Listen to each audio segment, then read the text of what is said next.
Hi every one. ഇന്നൊരു day in my ലൈഫാണേ.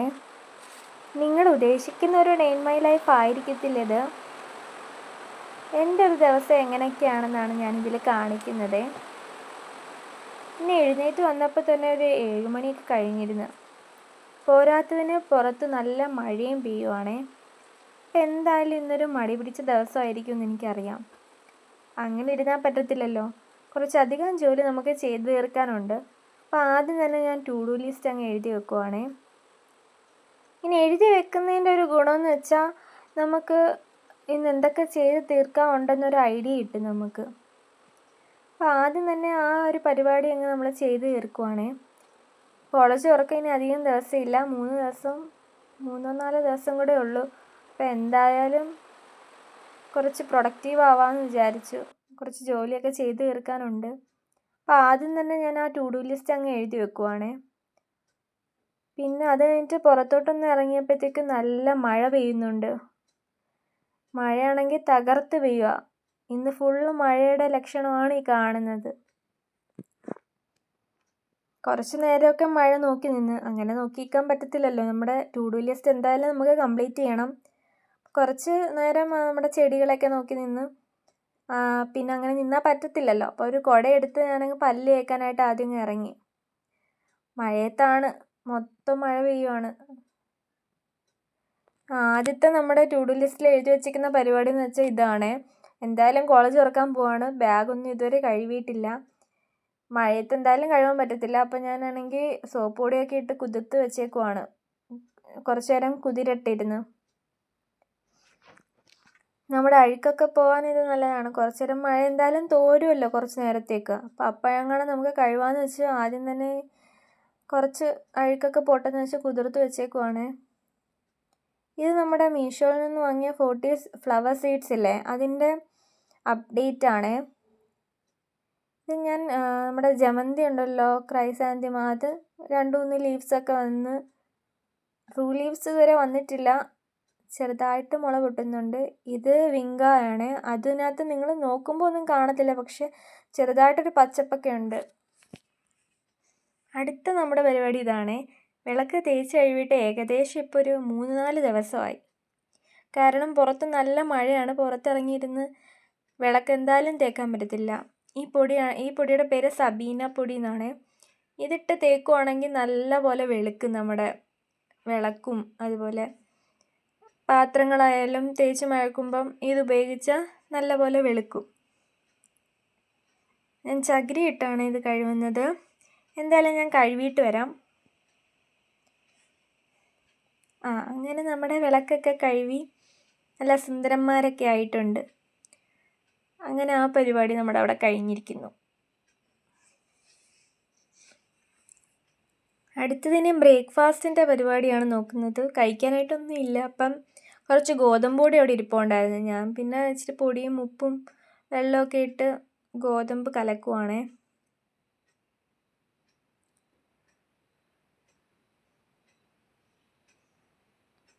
നമ്മുടെ ഒരു നൂൽ പരുവാവത്തില്ലേ, അപ്പോഴത്തേക്കൊക്കെ ആവുമായിരിക്കും. ഞാൻ കാണിച്ചു തരാം എപ്പോഴാണ് ഗോതമ്പ്. ഇതെപ്പോഴും ആദ്യമൊക്കെ എനിക്കങ്ങ് തെറ്റുമായിരുന്നു. ചിലപ്പോൾ ശരിയാവത്തില്ല, ചിലപ്പോൾ ശരിയാവും. ഇപ്പോൾ ഞാൻ എന്തായാലും പഠിച്ചു. അതാണ്ട് ഈ ഒരു കൺസിസ്റ്റൻസിയിലാണ് നമ്മൾ ഗോതമ്പ് ദോശ ചുടേണ്ടത്. കല്ലിൽ എണ്ണയൊക്കെ തേച്ച് ഞാൻ ആദ്യത്തെ ദോശ ചുട്ടു. ഓരോന്നായിട്ട് ഇങ്ങനെ ചുട്ടുകൊണ്ടിരിക്കുവാണ്. അങ്ങനെ നമ്മുടെ ബ്രേക്ക്ഫാസ്റ്റിന് ഞാൻ ഗോതമ്പ് ദോശയും ഇന്നലത്തെ തീയലുണ്ട്, അത് ചൂടാക്കിയിട്ട് അതുമാണ് കഴിച്ചത്. ഇനി അടുത്ത് മാറ്റി വെച്ചിരുന്ന ഒരു പരിപാടിയാണ് ഞാൻ പോകുന്നത്. തയ്ക്കാൻ കൊടുത്തിട്ടുണ്ടായിരുന്നു 2 ഡ്രസ്സ്. തയ്ക്കാന്ന് വെച്ചാൽ ഒന്ന് ഷേപ്പ് അടിക്കാനായിട്ട് മാത്രമായിട്ട്.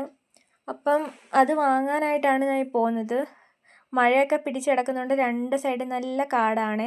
നല്ല കുത്തനെയുള്ള ഇറക്കമാണ്. ഇങ്ങനെ ഇറങ്ങി ഞാൻ പോവുകയാണ് വാങ്ങിക്കാൻ. ഇതിൻ്റെ ഒരു സൈഡ് മൊത്തം റബ്ബർ തോട്ടമാണ്. അതുകൊണ്ട് എപ്പോഴും കൊതുകൊക്കെ ആയിരിക്കും ഇവിടെ. 2 സൈഡും മഴ പെയ്ത് കിടക്കുന്നതുകൊണ്ട് കണ്ടില്ല, മൊത്തം പോച്ച കയറിയൊക്കെ കിടക്കുക. നല്ല ഇറക്കം. ഇതാണ് ഞാൻ പറഞ്ഞ റബ്ബർ തോട്ടം. 2 സൈഡും പോച്ചയും കയറി അതിൻ്റെ സൈഡിൽ കൂടെ ഒരു തോടല്ല ചാല് പോലെ വെള്ളം ഇങ്ങനെ പോകുന്നുണ്ട് ഒഴുകി. അങ്ങനെ എന്തായാലും നമുക്ക് നമ്മുടെ ഡ്രസ്സൊക്കെ വാങ്ങിച്ചിട്ട് തിരിച്ചു വരാം. എന്താണ് ഞാൻ കണ്ടില്ലേ വെള്ളം, ഡ്രസ്സൊക്കെ കിട്ടിയിട്ടുണ്ട്. പിന്നെ നിങ്ങൾ വിചാരിക്കും എൻ്റെ കയ്യിൽ എന്തോ കാടും പടലും ഒക്കെയെന്ന്. ഇതാ വീട്ടിൽ കുറച്ച് മൈലാഞ്ചി ചെടി നിൽക്കുന്നുണ്ട്. അപ്പം പണ്ടത്തെ ഒരു നൊസ്റ്റു, അങ്ങനെ കുറച്ച് ആ ചേച്ചിയോട് ചോദിച്ചിട്ട് ഞാൻ കുറച്ച് പറിച്ചെടുത്തതാണ്. കുറച്ച് മാത്രം വീട്ടിൽ പോയിട്ട് നമുക്കിടാം. വീട്ടിൽ ചെന്നപ്പം മഴയൊക്കെ കുറഞ്ഞ് നിൽക്കുന്നു. അപ്പം നമുക്ക് കുറച്ച് നേരം ചെടിയുടെ കൂടെ സ്പെൻഡ് ചെയ്യാമെന്ന് വിചാരിച്ചു. അപ്പം നമ്മുടെ ചെടിയൊക്കെ നോക്കിയിട്ട് കുറച്ച് ദിവസമായി തോരാത്ത മഴയല്ലായിരുന്നു. അപ്പം അത് നോക്കാനൊന്നും സമയം കിട്ടിയിട്ടില്ല. ആദ്യം കാണിച്ച് നമ്മുടെ റെഡ് പിനാക്കിയോ ആണേ, നല്ല റെഡ് കളറാണ്, എനിക്ക് ഭയങ്കര ഇഷ്ടമാണ്. പിന്നെ കാണിച്ചത് കാക്കപ്പൂവാണ്. പിന്നെ ചൈനീസ് ബോൾസം. ഇതൊരു 10 മണിയിലൊരു എക്സ്പെരിമെൻ്റ് ആണ്. പിന്നെ നമ്മുടെ വാണ്ടറിങ് ജൂ ഇങ്ങനെ ഒരു ചീനിക്കമ്പ് ഇങ്ങനെ കുത്തി വെച്ചിട്ട് അതിൻ്റെ പുറത്ത് ഇങ്ങനെ വെച്ചിട്ടുണ്ട്. പിന്നെ ഇത് തക്കാളിപ്പെട്ടിയിൽ നമ്മൾ 10 മണിച്ചെടി നട്ടതാണ്.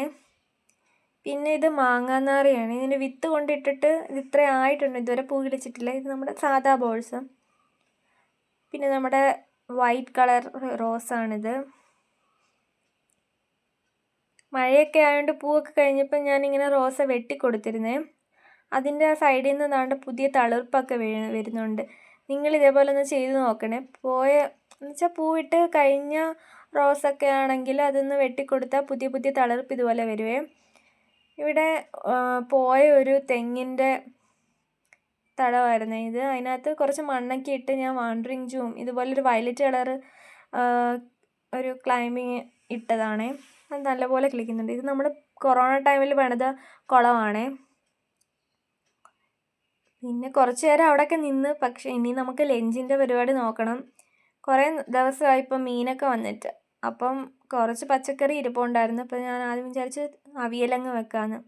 അങ്ങനെ അവിയലിൻ്റെ പരിപാടി ഒരു സൈഡിൽ നടക്കുന്നുണ്ട്. അടുത്ത സൈഡിൽ ഇത് വെറുംപുളിയാണേ, രസമല്ല വെറുംപുളി. പിന്നെ ഇതാണ് ഇച്ചിരിയേ ഞാൻ കൊണ്ടുവന്നുള്ളൂ. നമ്മുടെ മൈലാഞ്ചി നമ്മൾ അവിടെ നിന്ന് എടുത്തെന്ന് പറഞ്ഞില്ലേ, തയ്ക്കാൻ പോയെടുത്തുനിന്ന്. മൈലാഞ്ചിയാണിത്. കുറച്ചേ എടുത്തിട്ടുള്ളൂ, നമ്മുടെ കയ്യിലിടാൻ വേണ്ടി ഇച്ചിരി പോരെ, അധികമായാലും കൊള്ളത്തില്ല. കുറച്ചെടുത്തിട്ടുണ്ട്. പിന്നെ ഒരു 12 മണിയൊക്കെ ആയപ്പോഴത്തേക്കും ഫ്രിഡ്ജിൽ ഇതാണ്ട് ഡാർക്ക് ഫാൻറ്റസി ഇരിക്കുന്നുണ്ട്. അപ്പോൾ ഞാൻ അതിൽ നിന്ന് ഒരെണ്ണം എടുത്ത് കഴിച്ചു. പിന്നെ കുറച്ച് നേരം ഫോണൊക്കെ നോക്കിയിരുന്ന്. പിന്നെ നമ്മുടെ ലഞ്ചിൻ്റെ ടൈമായി. ഞാൻ നമ്മുടെ രസമല്ല വെറുംപുളിയും അവിയലും ഇന്നലത്തെ തീയലൊക്കെ കൂട്ടി കഴിച്ചു. പിന്നെ അത് കഴിഞ്ഞിട്ട് ഓടിച്ചെന്ന് ഒട്ടും താമസിപ്പിക്കാതെ നമ്മുടെ മൈലാഞ്ചി ഇട്ടു. ഇത് അടുത്ത അപ്ഡേറ്റ് ആണ്. നമ്മുടെ ആ മീഷോയിലെ തന്നെ ഇത് ഡെയ്സി ഫ്ലവേഴ്സാണ്. അത് ഞാൻ ഒരു ചിരട്ടയിലാണ് നട്ടേക്കുന്നത്. അങ്ങനെ നിങ്ങൾക്ക് കാണുന്നുണ്ടോ എന്ന് അറിയത്തില്ല, ചെറുതായിട്ട് പച്ചക്കളറൊക്കെ വന്ന് തുടങ്ങിയിട്ടുണ്ട്. ഇത് നമ്മുടെ താമരയുടെ വിത്താണ്, അതിൻ്റെ കൂടെ തന്നെ കിട്ടിയതാണ്. അത് ആദ്യം വിചാരിച്ച് ഞാൻ മുളയ്ക്കത്തില്ലെന്ന്. കാരണം നമ്മളിങ്ങനെ അത് റബ്ബ് ചെയ്തിട്ട് ഒരു ഇതിനകത്തോട്ട് വെള്ളത്തിലിട്ട് കൊടുത്തിട്ടൊന്നും അനങ്ങുന്നില്ല. 2 ദിവസം അത് അതേപോലെ കിടന്നു. അപ്പോൾ ഞാൻ വെച്ച് പോയെന്ന്. എന്നാലും ഞാൻ വെള്ളമൊക്കെ മാറ്റി കൊടുത്തിട്ടുണ്ട്, മുളയൊക്കെ വന്നിട്ടുണ്ട് ഇപ്പം. പിന്നെ ഞാൻ എന്തായാലും 2 ദിവസം കഴിഞ്ഞാൽ കോളേജ് തുറക്കും. പ്രോജക്റ്റ് ഇപ്പോഴെങ്കിലും ചെയ്ത് തുടങ്ങിയില്ലെങ്കിൽ കുറച്ചെങ്കിലും എടുത്ത് കാണിക്കണ്ടേ. ഒന്നും പ്രൊഡക്റ്റീവ് അല്ലായിരുന്നു ഇത്രയും ദിവസം. 2 മാസം വെറുതെ പോയി. അങ്ങനെ ഇന്ന് ഞാൻ ടു ഡു ലിസ്റ്റിൽ എഴുതി വെച്ചൊരു കാര്യമാണ് പ്രോജക്റ്റ് എങ്ങനെയെങ്കിലും തുടങ്ങി വെക്കാമെന്ന്. അങ്ങനെ കുറച്ചൊക്കെ അത് എഴുതി. ഇപ്പോൾ ഒരു 4:30-5 മണിയൊക്കെ ആവാറായിട്ടുണ്ട്. മഴ ഇതുവരെ തോർന്നിട്ടില്ല. അങ്ങനെ ഞാൻ മൈലാഞ്ചിയുടെ ഷോ ഓഫാണ് ഈ കാണിക്കുന്നത്. കുറച്ച് ചുമന്നുള്ളൂ, ഞാൻ കുറച്ച് നേരം വെച്ചോളൂ, ഒരു മണിക്കൂർ കാണാൻ വെച്ചതേ ഉള്ളൂ. പിന്നെ നമ്മൾ കുളിച്ച് തൂത്ത് വാരി പിന്നെ ഇനി വിളക്ക് കത്തിക്കാനായിട്ട് പോവാണ്. നമ്മൾ രാവിലെ തേച്ച് കഴുകിയ വിളക്കാണ്, അതുകൊണ്ടാണ് ഇങ്ങനെ ഇരിക്കുന്നത് നല്ല വെളുത്ത്. പിന്നെ തെറ്റിപ്പൂവും തുളസിയൊക്കെ വെച്ചിട്ട് നമ്മൾ വിളക്ക് കത്തിക്കുകയാണ്. അപ്പോൾ അത്രയൊക്കെ ഉള്ളൂ എൻ്റെ ഒരു ഡേ ഇൻ മൈ ലൈഫ്. നിങ്ങൾക്ക് ഇഷ്ടപ്പെട്ടെങ്കിൽ ലൈക്ക് ചെയ്യണം, അതുപോലെ സബ്സ്ക്രൈബ് ചെയ്യാൻ മറക്കരുത്. അപ്പോൾ അത്രയൊക്കെ ഉള്ളൂ എൻ്റെ day in my life. Thanks for watching.